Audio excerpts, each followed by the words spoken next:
Hello, this is Miles Tullo bringing you the JD Power Financial Services Intelligence Update for July 2025. This month, I'm happy to welcome Mike Foy to discuss how satisfied financial advisors are with the investment firms they work with. His guidance comes from the JD Power 2025 U.S. Financial Advisor Satisfaction Study, which was released on July 16th. Welcome, Mike. Thanks, Miles. Great to be with you. All right, so let's get right into it. What are the big opportunities facing the industry with respect to financial advisor satisfaction in 2025? Yeah, so it's a really exciting time for the industry, and I think maybe now more than ever, delivering a great experience to financial advisors is critical for these firms' success. Right, on the one hand, we know that financial advisors are an aging demographic. According to our study, 26% of them currently are over the age of 65. And even though many may be working past traditional retirement age, about 20% say they plan to retire within the next 5 years. So we have a decline in supply of advice at the same time that we see more younger investors in particular, many of whom are currently self-directed investors who are managing their own portfolios, saying that they are looking for professional help or likely to seek out a professional advisor over the next 12 months. So we see this increase in demand for professional advice, coupled with a decline in the supply as more advisors move into retirement. And that really creates a critical opportunity for the brands that can be more successful in both retaining their experienced advisors, helping them with succession planning, transition into retirement, as well as attracting new advisors into the industry and providing them with the support that they need to be successful. Got it. So let's talk about that retention side of the coin. The study emphasizes the importance of leadership and culture when it comes to advisor retention. What specific leadership behaviors or cultural attributes correlate most strongly with the advisor loyalty that brands should be looking for? Yeah, so I think what advisors clearly are looking for from their leadership, whether it's at the field leadership level, the branch manager, or at the corporate leadership level, is certainly three critical things. One is strategy, is the our leaders taking the firm in the right direction. Second one would be accountability. Are they creating an environment where rewards are appropriately aligned with behaviors? And then the third one would be transparency. So is there honest and timely communication from leaders to the advisors? And then maybe from a culture standpoint, I would just add one more, which is ease of doing business or flexibility, right? So that's a big concept in the client experience.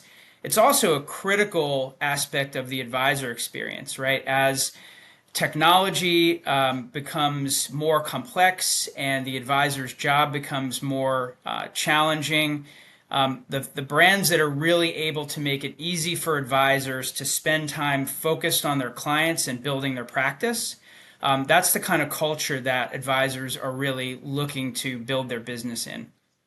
Yeah, let's dig into that technology comment. Obviously, critically important. What role does it play in advisor satisfaction, and are those expectations evolving? Yeah, absolutely. So it plays a huge role, right? Technology really at this point touches every aspect of the way advisors practice, and we see that advisors' expectations are evolving to really keep up with their clients' expectations, which are evolving. One of the challenges that brands really have from a technology standpoint is how to manage that pace of change without overwhelming advisors, right? So when we talk to advisors and listen to some of the challenges they have around technology, it's often split between a group that's saying, hey, the technology is falling behind. We need to move more quickly and adopt more updated capabilities. And then a group that's saying, slow down, you're moving too quickly, you're overwhelming us with all the change happening at once. right? So it's really a matter of trying to thread the needle and balance the need for rapid change along with making sure not to overwhelm advisors with that pace of change. And a lot of that is about not only good strategic planning, prioritizing the most critical technologies for driving an advisor's business forward, but also ensuring the right kind of training and support is in place to go along with those technology rollouts so that advisors are not stuck with tools that they can't easily use or don't feel adequately trained or supported on. Got it. And are you seeing satisfaction differences or needs differences or just differences between employee advisors and independent advisors, or are they all kind of saying the same thing? Yeah, so it's interesting, right? Because we've been hearing for a long time now that we're expecting this big exodus of advisors from the kind of the captive or employee channel to the independent channel. And while we have seen some of that movement over time, and in our study, for instance, we do pretty consistently see the independent advisors giving higher scores to their brands in terms of overall satisfaction. If you drill down underneath that, you do really have very high performing firms in both channels, right? So if you look at the employee channel, there are brands like Stifel Nicholas and Raymond James and Edward Jones that consistently perform about as well as leaders in the independent channel.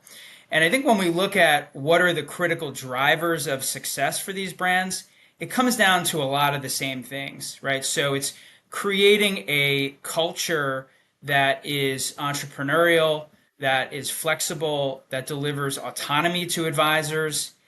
And really, even if the advisors technically are employees of the firm, if they feel a sense of independence, that they are able to work with their clients and run their practice the way they want to, whether or not they are technically employees or independent contractors, that's something that is going to be case by case, based on what an individual advisor wants. But I think what's more critical is for firms to really deliver that independent and entrepreneurial culture to these advisors that makes them feel supported, but that no one is trying to micromanage the way that they interact with their clients or manage their business. Those are all great insights coming from the study. Thanks for sharing those. I have one more question for you. Wouldn't be a JD Power study if there wasn't rankings and performance results. So can you share which investment firms received the highest scores from advisors this year? Sure, absolutely. So in this study for many years we have provided a separate award for the independent channel versus the employee channel. And for the employee channel, for the third consecutive year, we saw Stifel in that first rank position. And in the independent channel, we actually have a 12 consecutive time winner in Commonwealth. Certainly these are two firms that have consistently demonstrated delivering an exceptional advisor experience. We know Commonwealth obviously recently was acquired by LPL, so it'll be very interesting to see going forward how that culture continues to evolve in its new ownership. But those two firms have received the top rankings in our studies this year. And again, both firms have done very, very well in this study over a period of many years. Well, congratulations to Stifel and Commonwealth. Outstanding. 12 years. Incredible. Well, Mike, thanks very much for taking the time to talk with us today. Yeah, thanks, Miles. You got it. So the JD Power 2025 U.S. Financial Advisor Satisfaction Study is available now. You can learn more about it in the press release link below. I'll be back in August to discuss findings from our flagship credit card satisfaction study. We'll see you then.